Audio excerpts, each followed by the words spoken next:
Hello and a very warm welcome to this, our very last World Vision United webinar of 2020.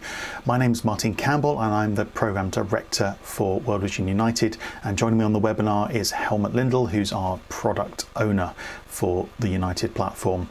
I'm very pleased that you're able to join us today. I know that the organisation is in some senses winding down and trying to get ready for Christmas, and in other senses, of course, in its busiest time for fundraising. So if you are able to take the time out live, as I see many of you are on the YouTube now, thank you for joining us now. I hope it's going to be a really useful session for you. And if you're catching up later, I hope you had a lovely Christmas and you're now catching up with this in the new year and are feeling ready to go in 2021. We've got a lot to share today, so I'm not going to talk for too long before we get started. We're going to cover both the platform itself and the different ways that we're enabling you to interact with the program as a whole and get your office ready to use United for to improve supporter acquisition and retention. First, in today's session, we're going to take a look at the platform itself. Helmut is going to walk us through some of the new features that have rolled out since the last time we saw each other. So we're going to cover that first of all. Then I'll update you on where we're at with the first cohort of countries that are preparing to go live on the platform, and you'll get a little sneak peek behind the curtain and be able to see the different versions which are getting ready to go out the door for the countries that are preparing for launch. So I hope that'll be fun. Then we're going to go back to Helmut and we're going to hear about something called town halls, which I'm not going to say anything more about, but I'll let Helmut introduce us to a little bit later. And then it's back to me to hear a little bit about CRM, which I know many of our offices are right in the middle of, really thinking hard about CRM and our approach right now and moving forwards. And so really important to understand where United fits in to that conversation. So after all that, we'll close up with our usual Q&A session to give you a chance to come back and ask any questions about today's information and what's been shared here, or also just to bring to the table anything that you've had on your mind or that you've seen elsewhere around the programme that you need to really get a clear answer for, and I hope that will be helpful to everybody as well. As usual, you need to be logged into Google, logged into YouTube in order to use the chat function to ask your questions. So if you're not already logged in, please do take a moment to do that now, and do take a moment to say hi and make sure the chat's working. Also lovely to hear where people are dialing in from around the world for these little webinar chats. But without further ado, let's get started, and the first order of the day is to look at the updates on the platform. So Helmut, it's over to you. Well, thanks, Martin. Very happy that you guys could join us today.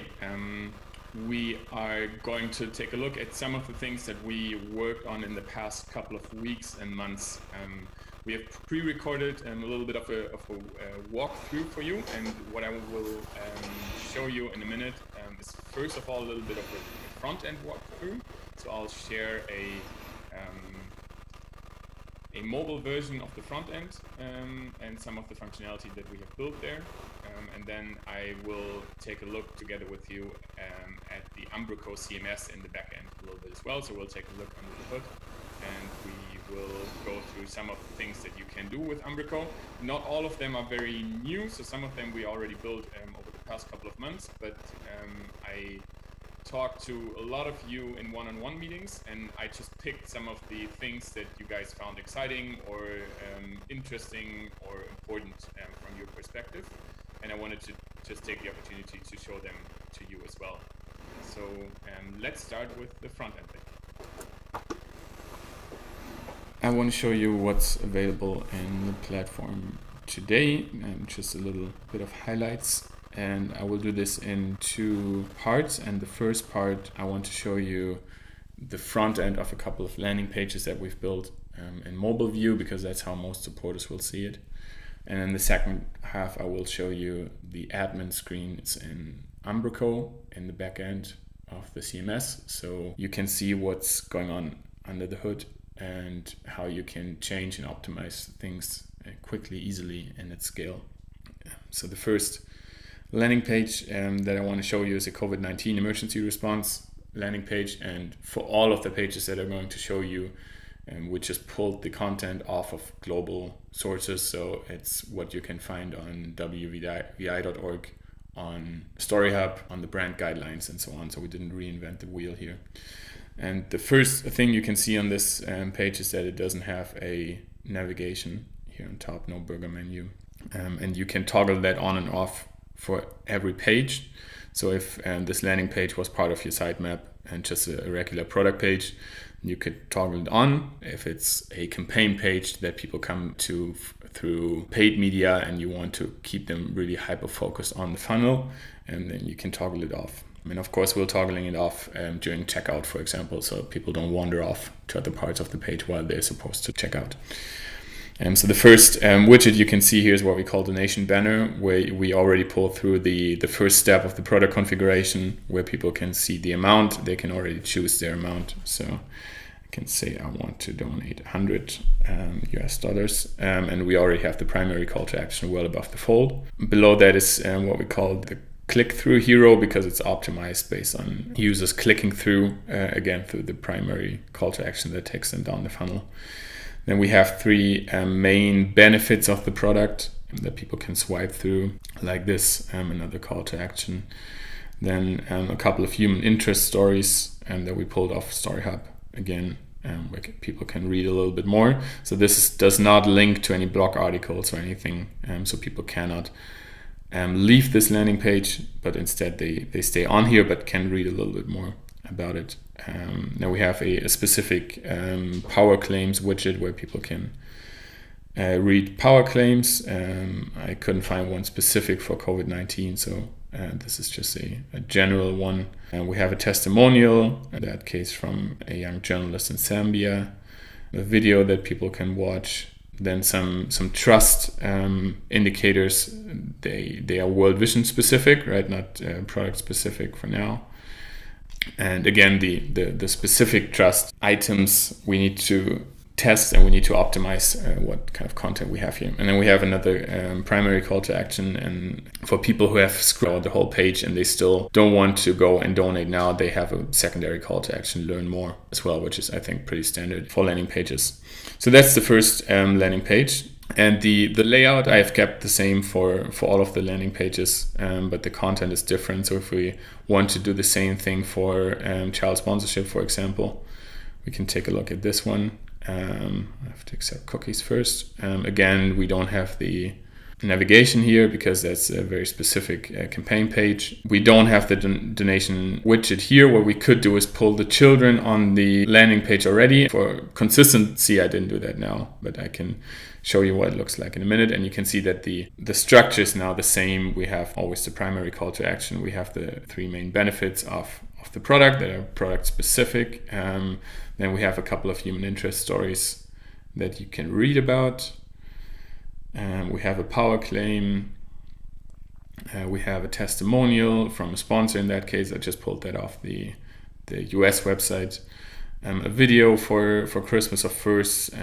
Again, the trust indicators, and then another primary and secondary call to action. And so for this one, we can have a look at what it looks like. If we actually tap this call to action, we can actually select a child. So this could be on the landing page itself, or it could be in a second step. Doesn't matter. The good thing for the purposes of this demo is that I can actually use the navigation now, and I can show you something else. So I can see the first level of the navigation here, but I can also drill down in navigation to a second level where we have different ways to support us. And if I want to help, I even have more ways to help. And those are just examples here for the purpose of this demo now. So I could say sponsor child and donate are the two global products that will be on every site. But then if you are a local support office and you have some local products as well, for example, I know that World Vision Germany has some sector specific donations. You could also create your own local donation products for them. And the way they work is that you can always choose either a frequency and a donation amount, or just a donation amount with examples. But let's have a look at that now. So in this third level of navigation, if I click on donate to education now, you can see They land on another landing page that we now call Education for Life, based on what Germany has. We have the donation banner here as well. So one thing that we'll need to implement is that it actually pulls through the default donation amount from the donation funnel. But you can see that you have the primary call to action here already. And the layout again is the same. So you can see the three main benefits of the donation product. You can see some human interest stories. Some of them are the same as on the previous landing page. Some of them are different. So those are all education-based ones. You can see again a power claim, in that case a testimonial, grandfather of one of the children that benefits from education, another video, education-based, and the trust indicators. So that's how this landing page works as well. If I now want to go through the donation funnel, you can see that here I'm in the first step of my local product. So I chose that this would be a product where people can donate monthly or one-off. So I can choose that, and I can also choose the different donation amounts together with examples. They will change the image here as well. So based on what I want to do here. And you can also tell people what they enable with the donation amount. So with $100, you can enable one of our reading clubs, for example.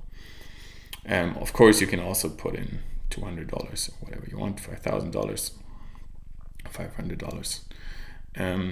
And so when I click next, the next step is actually already what we call the checkout. So the only thing that is different in your local product is this one step here that you can see. And then it integrates seamlessly with the checkout funnel, which is not product specific. So whatever product you put into your invisible cart, so to say, gets pulled through to the checkout.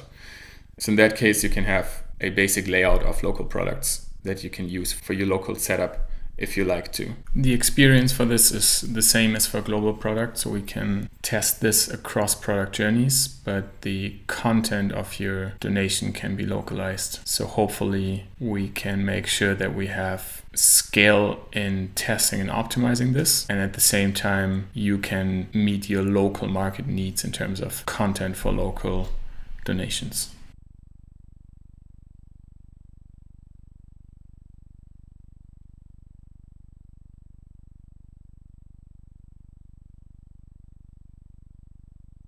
All right, cool. So this was a bit of a front-end walkthrough.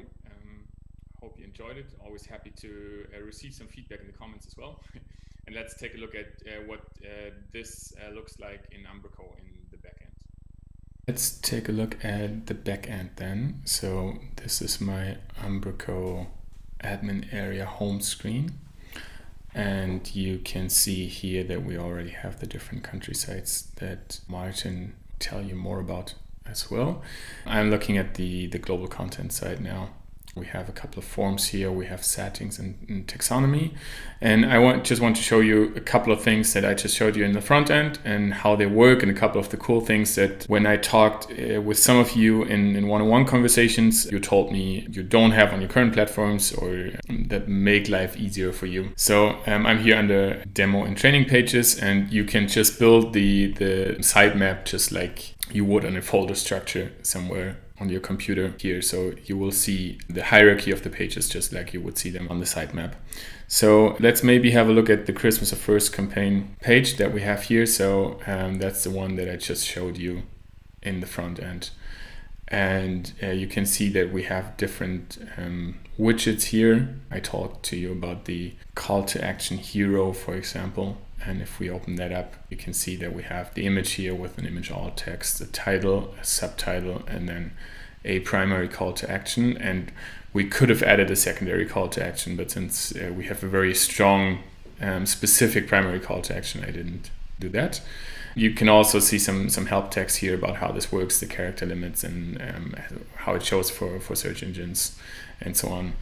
I want to show you a little bit about the image handling here. So if I want to remove the image so I can add a new one, I can just remove it. And when I add a new one, I have an image folder structure here as well. So I can go to global content here, and I just added a campaign section with this campaign. You can see all the images that I used in this campaign. So let's add this one, for example, instead of the Christmassy one. And one thing that we can do on a global basis here is if I click to edit this, you can see all the different crops that we have here. So when you reuse this image in different ways and formats, you can see that it always displays differently. But what we want to do is we want to show the head of the boy, which is the center of the image. So what I can do is I can focus this, and you can see that no matter what the crop is, it will always show the head of the boy, even in like this very widescreen one or in this portrait one, it will always show the right portion of the image. So that's a pretty cool feature that we have here. If I want to rearrange some of this on the landing page, I can just drag and drop it. So I can drop the text here, I can drag it here. So this all works pretty well. The video image, for example, is very easy to do. You only have to paste in the YouTube video ID, and that's it. Then there's a couple of meta information on this page that I just filled in with the content I got from WVI. I just copy pasted that, and we have something we call a dynamic widget that can be pulled in all over the site. So we can have a title, subtitle, and a thumbnail image, which is generally the same as on the hero. And wherever on the page we link dynamically to this page, it will show this content. So that means you can use teaser elements that link to this page specifically, or you can use teaser elements that link to pages with a certain tag, for example, and they will all automatically use this centralized information. So when you have a campaign that you want to update, you can update the information about this page once here, and it will update all across your site. One thing that you can actually add is page tags. Some of these things actually are managed globally under taxonomy here, and that's a pretty cool thing as well. Oh, I need to save this first. Save it. So under taxonomy, what I can do is, for example, I can create new tags, which makes it easier for us to manage the amount of tags we have, and there's not such chaos here. So I can create a new tag called child sponsorship.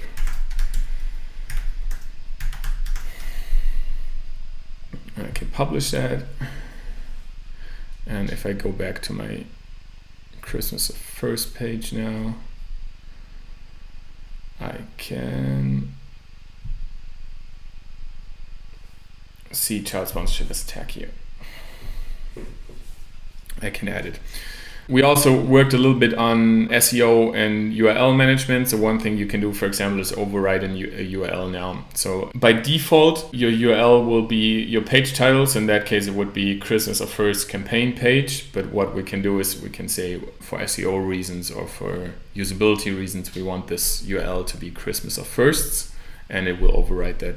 What we can also do is exclude pages from sitemap and from robot text. If you have some campaign pages that should stay outside of your sitemap, for example, you can do that here. If you want to include it in the sitemap, you have some possibilities here as well. We have implemented canonical tags. So if you have duplicate versions of a page, you can specify the main version so Google doesn't punish you for that. And I talked earlier about the reduce header and footer option. So this is something where when I disable this and save and publish it, this page will actually have the whole navigation available, and we can check that out on desktop real quick here as well. Just for information's sake, you can see here on info, this is my overwritten URL, and there's information about what other URLs are available to redirect to this as well. So that's the default one that I talked to you about, and that states the title of the page, and that one is available still as well.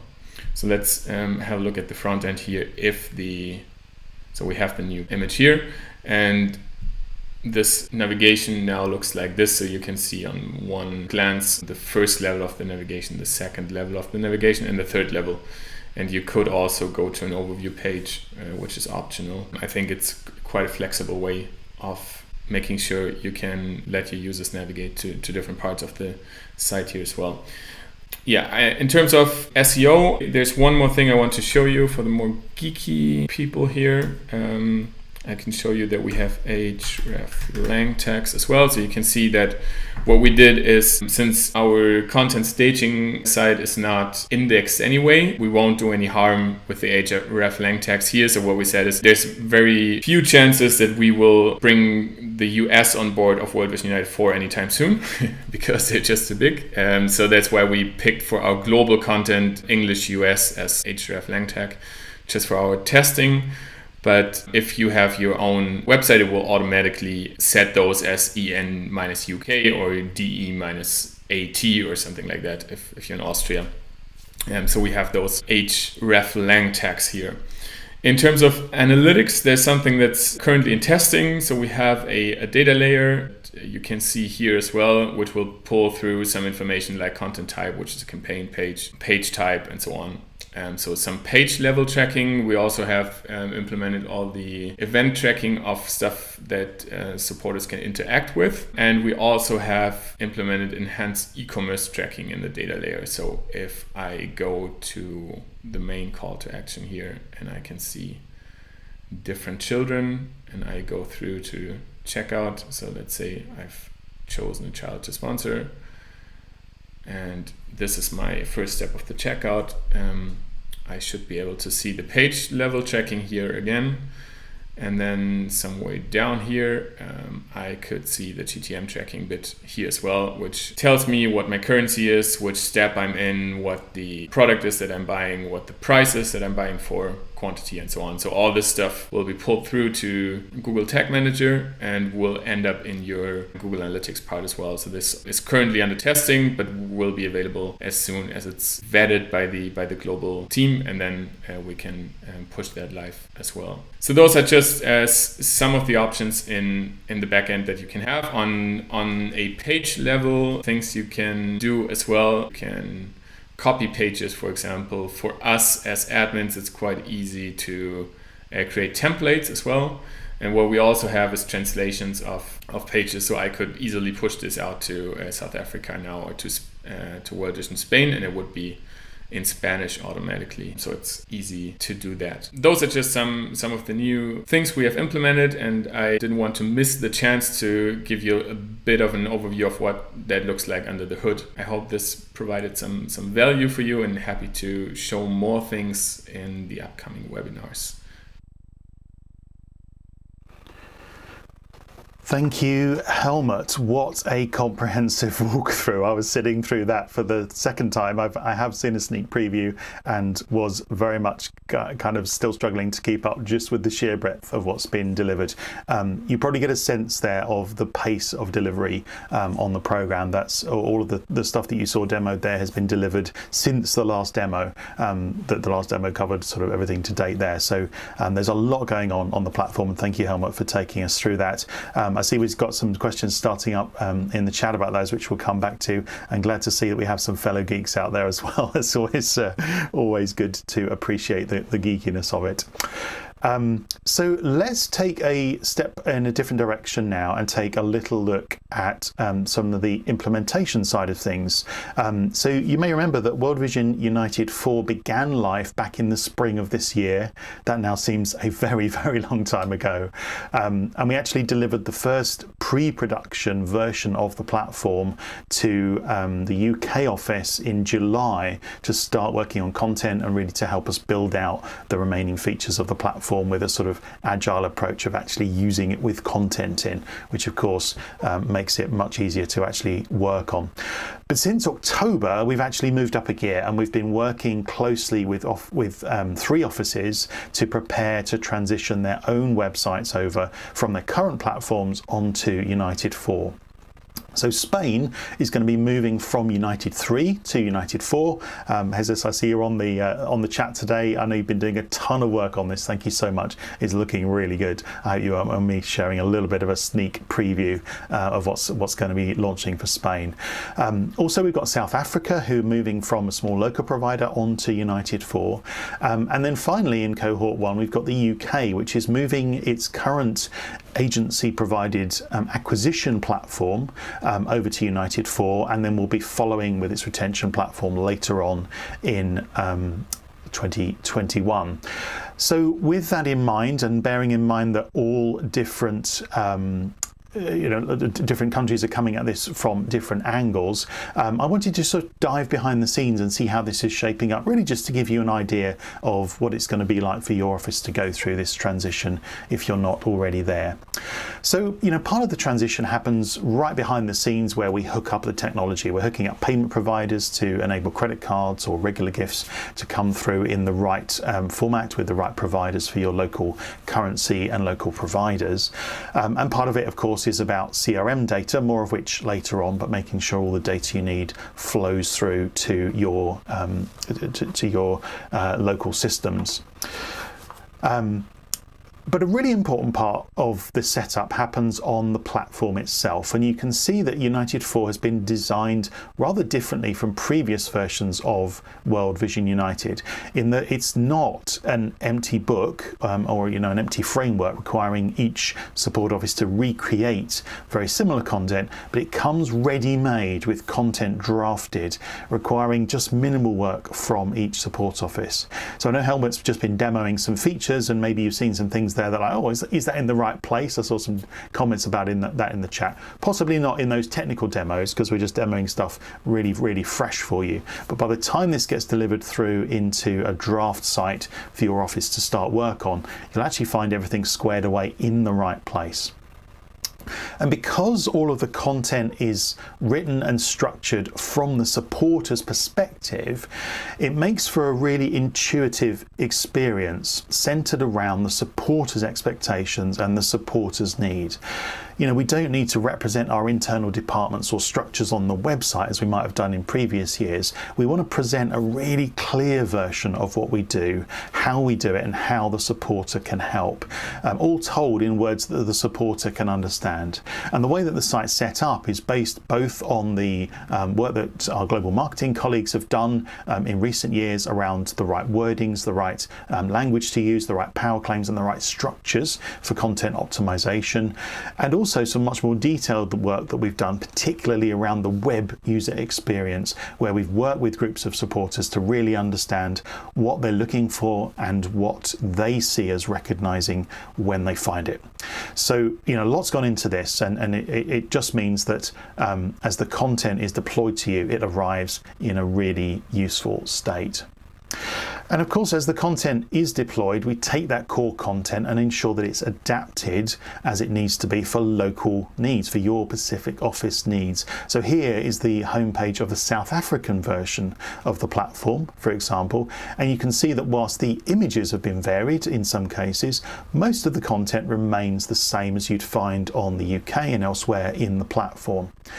And of course, this gives us the challenge when we present all of that content to search engines, because it looks like we're publishing the same content in lots of different places. But the feature that Helmut was just demoing there around the href lang tags, to give its technical name, what that means is that we're telling Google this is the specific geography and the specific language that we're using for this particular version of the site, and therefore it's not duplicated content, but it's available for a different audience in a different place.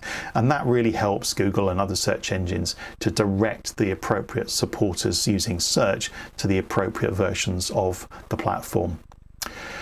But while some parts of the platform remain the same or very similar from one instance to another, some do get actually quite varied. You can see in the menu here that while some of the information about World Vision's work, which is a global thing, remains very common, the information about how to support World Vision only covers those channels and products that are available in that country. So we're able to take our own specific offering, which may vary from our neighbouring countries, and make sure that's all represented all at the same level, all in the same way, but in a way that's going to be really clear for supporters. And if we take a sneak peek at the same page on Spain's version of the platform, you can see that again we've used core campaign assets that have been developed by global marketing, and they've been deployed here very easily through the publishing system that Helmut mentioned onto Spain's platform.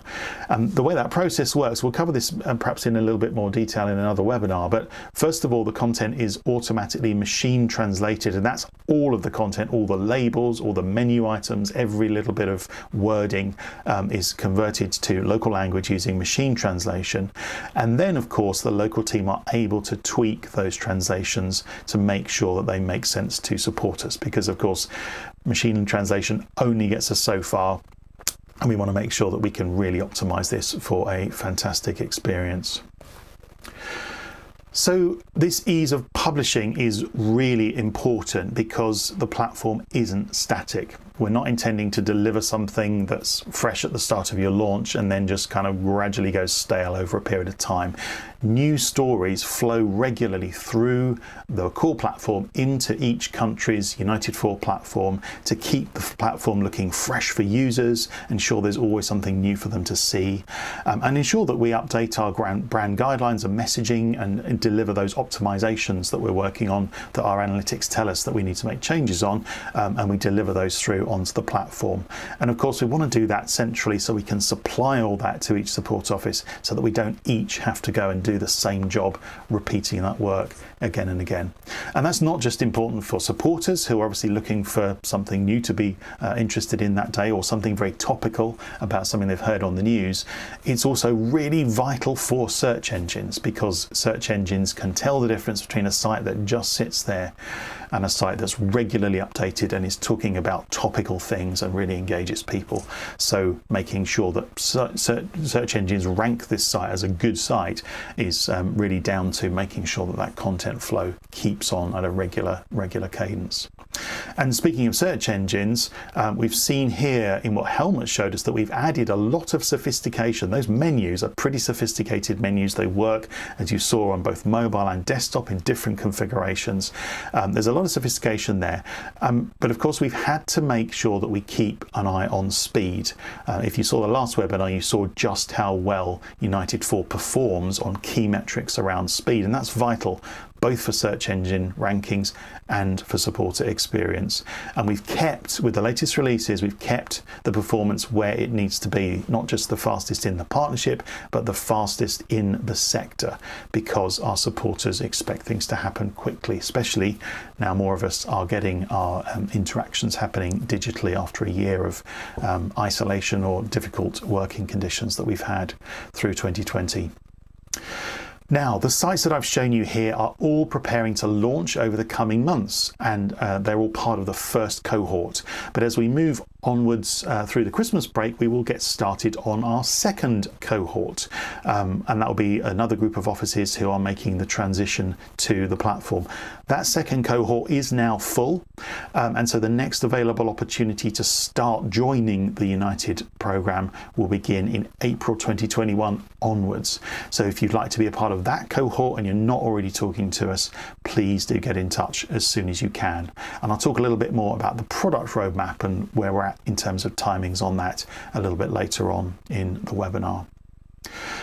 But let's take a little break from me for a moment and go back to Helmut. Helmut, you flagged up on the agenda that you wanted to talk about town halls, which is something completely new for World Vision United. So over to you. Tell us all about town halls.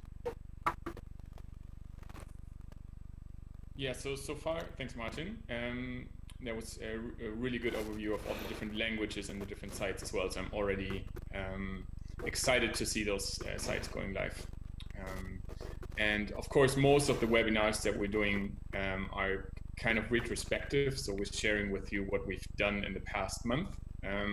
But of course, we are also working, especially in the product department, in a forward-looking way. So we're planning things.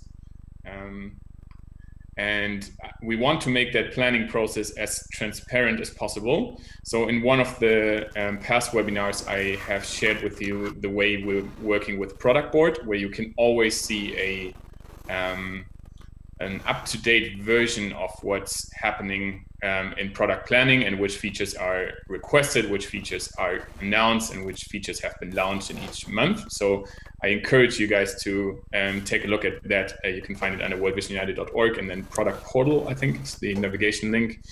Encourage you guys to use that and provide feedback there as well. But we want to make sure that we're even more transparent in our processes and how we're going to work in the product development. And I'm not sure because there's a little bit of a lag here. If you're showing my slide already, Martin, I can still see my face on YouTube. But okay, cool, thanks. So, all right. So one thing that we want to introduce in early next year is what we call product town halls, which should make the whole process of product development even more transparent.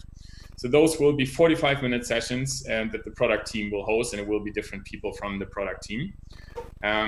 And the target group for this is operational marketing staff. So so Jesus, for example, this is for you. Cecilia, this is for you. So the people who know or who work on the platform from a marketing perspective in their day-to-day jobs.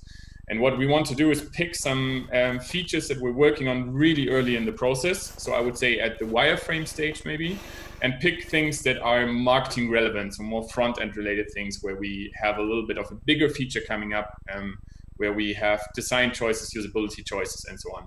And we want to just share with you the process and the reasoning behind why we build things in a certain way, why we came up with the acceptance criteria for the features, share with you the data that underlies our assumptions, and so on. And of course, we also want to get feedback, want to get insights from your perspectives on the relevance of those topics, as well as on the specific choices that we've made.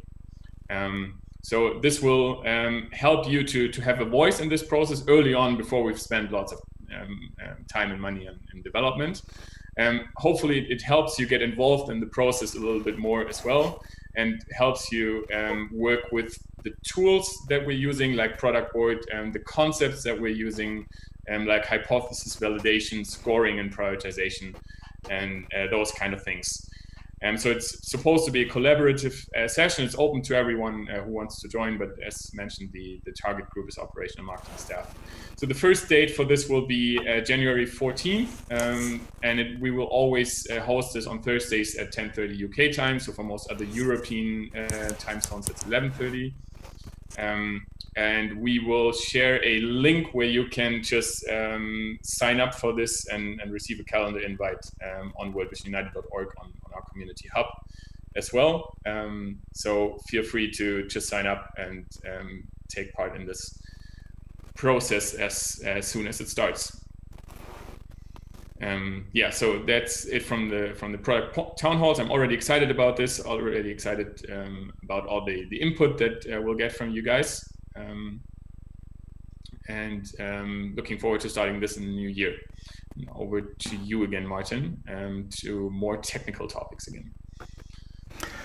Thanks, Helmut. And yeah, I must also recognise we've had loads of input already, just informally in conversations and where we've gone and asked specific questions from many of you I know that are on the call about specific areas of the programme. So thank you for feeding back on those. And, you know, that's really helped to shape our thinking and to shape the platform moving forward.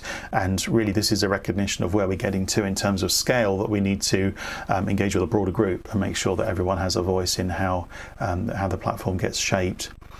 So for this final part of the webinar, I want to move on to a different topic for a few minutes and just talk about the whole area of CRM, and then we'll come back to questions. I see we're getting some questions coming through in the chat already, and remembering that there is a little bit of a delay between you typing your chat and then you seeing us answer. There's a sort of 30-40 second delay. Do take some time if you want to sort of type your questions in the chat in preparation for that. But let's switch our minds over to the whole topic of CRM just for a minute or two. I know from conversations that I've had and that others in the team have had that there's been a great deal of confusion around CRM and data, and the question of, is World Vision United a CRM? Do I need to do something with my CRM in order to go on to United? Has come up a lot as a question. So I don't think we've been able to address this very clearly in the past. So please set aside what you've heard so far and take this as very much the definitive answer of how World Vision United 4 interacts with your CRM. So I'll give you the simple answer, and then I'll give you the sort of expanded kind of here's how all the detail works answer. The simple answer is World Vision United 4 doesn't mind which CRM you have. really that's as far as it goes. I'll show you a sort of simple diagram here. Your CRM will always hold the master data for a supporter. That's always the source of truth about a supporter, and that's always where any system has to come back to figure out who is a supporter and what financial information or other information do we hold. That remains the case and does not change no matter what you do with marketing automation and other things in United. In the same way as we hold supporter data primarily in our CRMs, in our country offices, the child data master record is in Horizon, and Horizon will always continue to be that central repository where we go to for the definitive answer around what is the status of a child, what is their latest information about their community, what is their latest photo, all the things that we're used to getting from Horizon. Again, that remains the same. And I think you probably saw, if you watched the last version of the demo, you saw our child's information coming through, and you actually saw it on this demo in that section where Helmut demoed. That data came directly from Horizon RMT. Some of it is cached locally for speed, but we always go back to Horizon for the master record.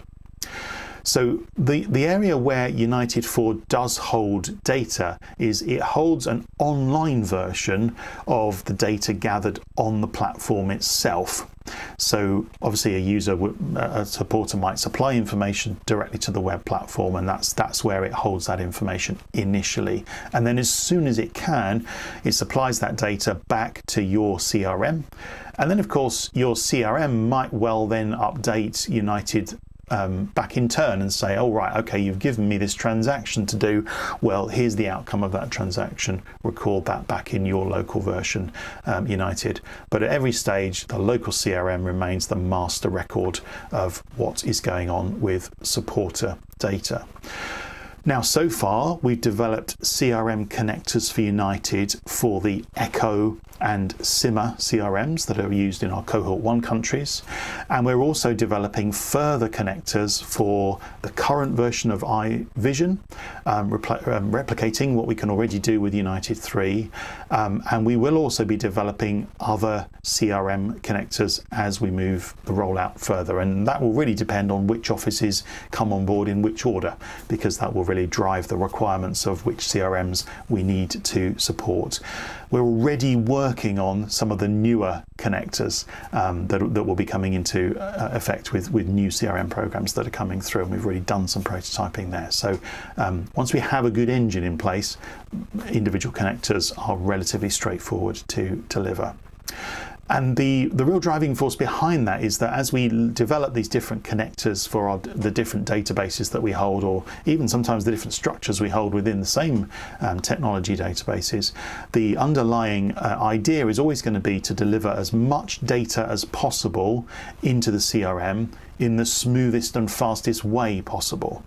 And that means that we want to move away from the sort of traditional batches and file transfers that we've inherited from our history as a direct marketing mail organization back in the day, towards current standards of real-time data flow using APIs that's fully automated. Now, with that in mind, we've built a very powerful API engine into United 4, the microservices that form the internal workings of United 4. And that means that connecting different CRMs in the appropriate way to get the data they need is relatively straightforward to achieve. And we've been able to use that to do some backward compatibility to generate file transfers that we can use with older systems that don't yet support APIs while we get those developed.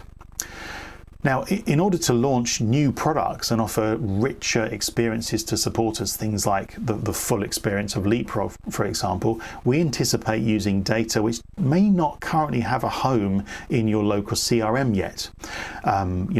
For example, online data like the token which allows your user to log in from Facebook may never find a home in your local CRM, and that's okay. Where there's data that doesn't have a home in your national CRM, it will then be held on United United with that supporter record so that it's available for all the online purposes it's needed for. And if in the future your CRM does open up the capability to support that particular kind of data and you want it, then you can synchronize it down just like the other data that comes down around supporters and the actions that they take. Now, we're really excited that partnership-wide, we're moving in the direction of Microsoft Dynamics in many of our offices. And we're very much looking forward to working with our colleagues across global IT to establish the World Vision version of the common data model, which is going to make data analytics across the whole organization much, much more straightforward. And to prepare for that, we've actually implemented United 4 using the common data model under the hood, the same model that Microsoft Dynamics uses. And this further down the line will give us some great opportunities for working more closely and making sure that the fit between the online environment of the United platform and your CRM works even more smoothly than it can today. But for now, if you're not on Microsoft Dynamics, that doesn't matter. It doesn't matter what's under the hood of United. The fact is the API calls and the other calls that we set up, those file transfer batches if you need them, will still enable you to get all the data that you need out of Dynamics and provide back the data that's needed. Sorry, not out of Dynamics, out of United, and provide back the data to United that's needed in order to drive the platform.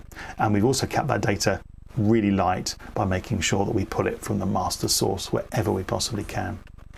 So the takeaway from that is that regardless of the CRM you currently have, we will be able to support your move to United 4 whenever you are ready. The one thing you will need to bear in mind, of course, is that United 4 is a complete rebuild. We've not sort of taken United 3 and then changed some bits. We've started from scratch. And we're only one quarter, sort of a 3-month period, into our product roadmap delivery so far. It's going to take us the rest of this financial year to deliver the full set of features that United 3, for example, currently has. And that's why offices like the UK and Germany, which already use that full feature set, are planning to upgrade fully only once the full feature set is in place later on in the year. Now the thing is, if you look at the roadmap, and I'm showing it here, and if you look at cohort availability, you can see that we're actually progressing quite quickly. We've already delivered all of the Q1 roadmap items that we wanted to. The core CMS is in place, analytics is there, and we have the core sign-up experiences around child sponsorship, childhood rescue, disaster response, as well as all the other stuff that Helmut's been demonstrating around support for local products and support for other marketing activities. We're already pulling child data directly through from Horizon. And there's a lot more data there that we're not yet using, and we're already we've already synchronized with several global payment providers, and I covered all of those that we've integrated so far in the last session if you want to see the details there. So next quarter, we're going to be moving on to Chosen. We're going to be launching that in at least one of the countries that's in cohort 1 that's planning to go live with that. And also getting into the whole area of supporter login and starting to get into the logged in experience, the elements of Leapfrog. At the same time, we'll bring to life additional child data and start to work on further CRM integrations, as I mentioned.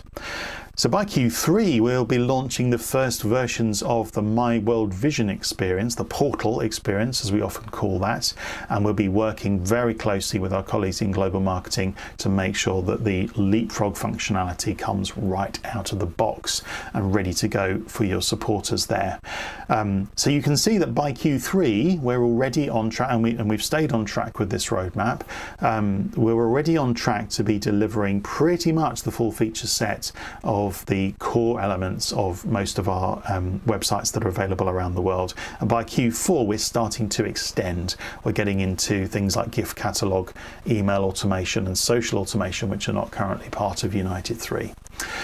So, of course, what that means is if you're thinking, well, I want to hold off until those things are in the platform, well, the first opportunity to join the United platform now, because of the busyness of cohorts 1 and 2, is cohort 3, which starts, as you can see, over in Q3. And we'll be expecting, if you join us in cohort 3, that you'd be launching sometime in Q4 over the summer period this year, by which time, again, you'd have seen a lot more functionality delivered.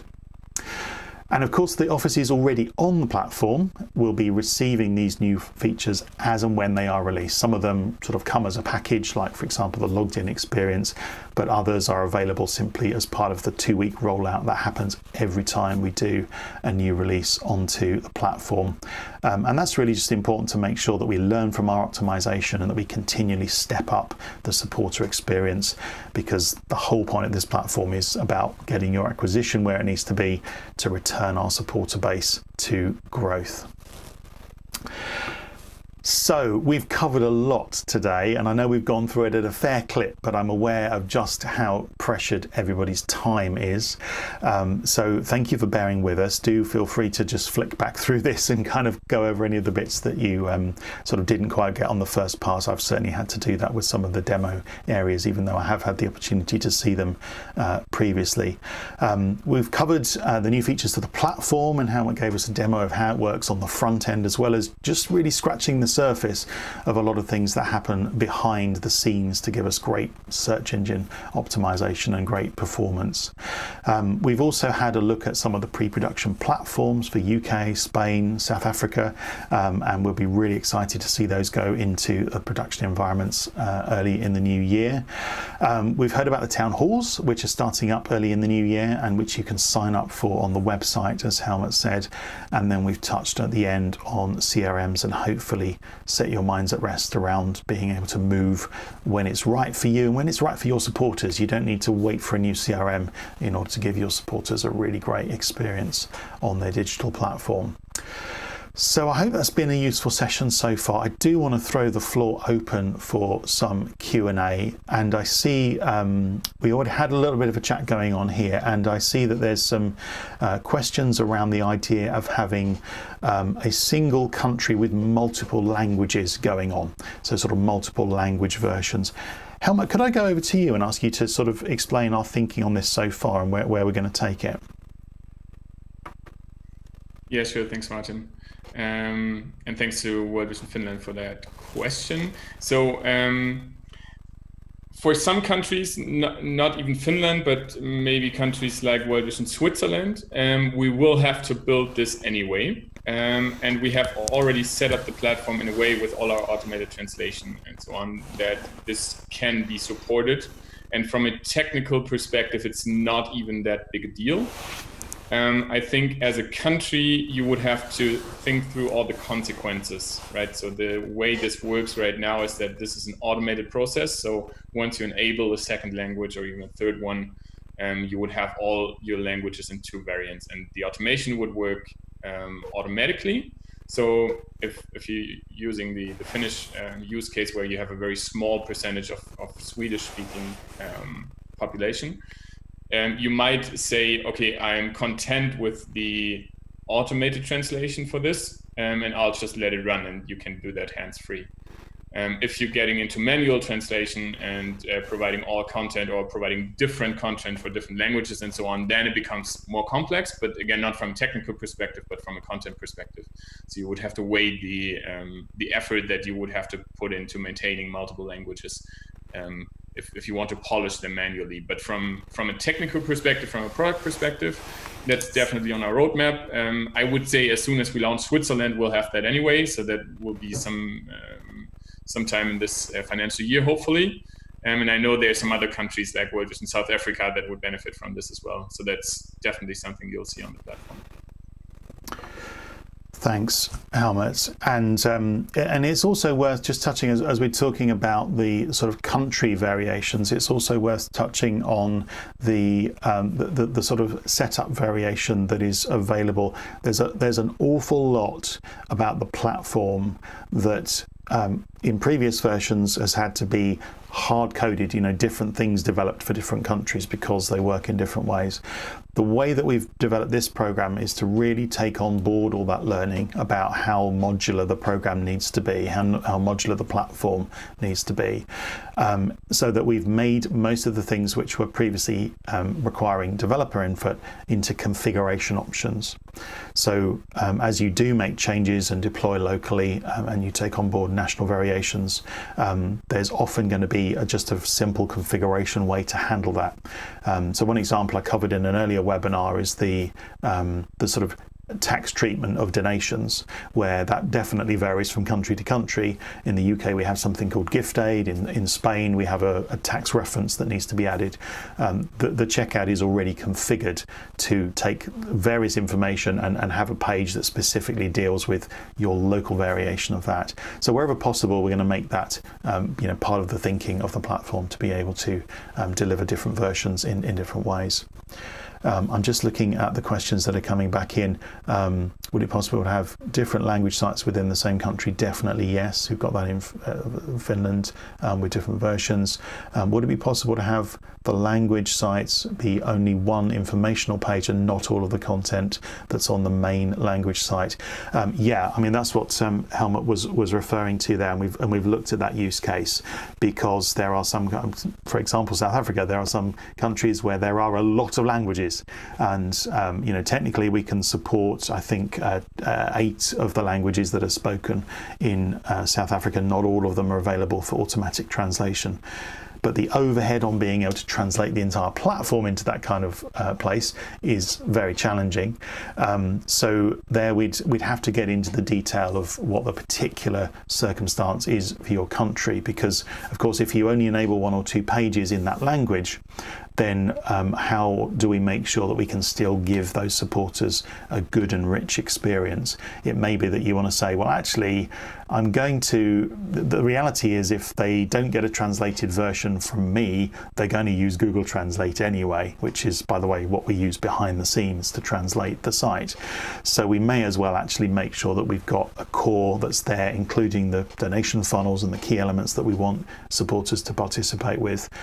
So you may take that choice, or you may say, oh no, actually we're only going to put this content in one place, so that people then, if we expect many people to be multilingual or bilingual, we'll tell them that they need to work in a different language. So we can set it up in different ways, and that will enable us to support that different approaches. And yes, of course, we do need to support double byte languages and right to left languages as well. So support for Arabic, for Korean, and of course for the various Eastern languages around China and Japan are core to the Umbraco platform as well. So we kind of get them out of the box. We've done some initial trials of automatic machine language translation into Japanese, and I have to say the results were quite amusing according to our colleagues in Japan. So the machine language translation bit is definitely the challenging part, so we may well have to look a little bit further afield than Google Translate with its very Western bias, and find something that's much better suited for other markets when we do start to roll out automatic translations there. But yes, it is designed from the ground up to be able to go worldwide and support all of those languages, and much of that actually is native support in the underlying content management system Umbraco. So that was one of the reasons why we adopted that. It has really fantastic language support. I'm going to wait just a second and see if there is any more questions to cover, but I noticed that we are running back up to the top of the hour, so unless I see anything pop back up, or unless you have anything to add, Helmut, I think we might look to, yes, good suggestion, Matthew, having English as an informal second language. Many countries, of course, would absolutely do that. Yeah, let's leave it there. That is the top of the hour, and I do want to stick to our time, so that is all we have time for today. Many thanks for joining the webinar today and for your support for the United 4 program. Special thanks as well to Helmut. Thank you for joining me today on the webinar. Always good to get a bit of time with Helmut and learn more about the product as we do. When we return in the new year, we are going to be updating you about what's new in the platform. Well, that will be a regular part of this program because, of course, we're releasing new features every sprint now. We'll also be exploring some of the areas that so far we've only touched very lightly on. And so we'll be talking about analytics in much more detail, looking at the performance of the platform and going into a lot of other areas besides. So I very much hope that you can join me for that. In the meantime, you'll find lots of information about what we talked about today on the World Vision United Community Hub and in the newsletter, which will be arriving with you shortly. So all that remains for today is for me to wish you a very, very Merry Christmas. Have a safe and family-filled break, I hope, and look forward to seeing you in 2021. Until then.